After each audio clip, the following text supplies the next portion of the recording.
Hello সবাইকে নমস্কার নতুন ইউটিউব চ্যানেলে। তো আজ দেখাবো কাটি কচু দিয়ে ইলিশ মাছ রান্না। তার জন্য কড়াইয়ে গরম তেল করে নিতে হবে, তাতে হলুদ নুন মাখানো ইলিশ মাছটা ভেজে নেব প্রথমে। এবারে একটু লাল লাল করে ভেজে নিতে হবে, ততক্ষণ বাকি মশলাটা আমার রেডি করা আছে, ওটা একেবারে দেখাচ্ছি। এইবারে মাছগুলো ভাজা হয়ে গেছে, তুলে নেব এক এক করে।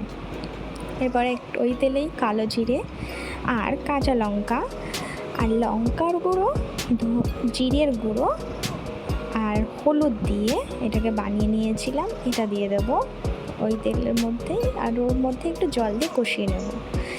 তারপর একটু কষবে, তখন কাটি কচু সেদ্ধ করা ছিল ওটা দিয়ে দিতে হবে।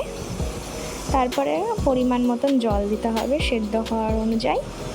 এরপরে যখন সেদ্ধ হয়ে যাবে ইলিশ মাছগুলো একে একে দিয়ে দিতে হবে, একটু ফুটবে, তারপরে নামিয়ে নিতে হবে। রেডি আমাদের কাটি কচু দিয়ে ইলিশ মাছ রান্না। ভালো লাগলেই অবশ্যই লাইক কমেন্ট শেয়ার করবেন। আসছি নতুন ভিডিও নিয়ে। Bye bye.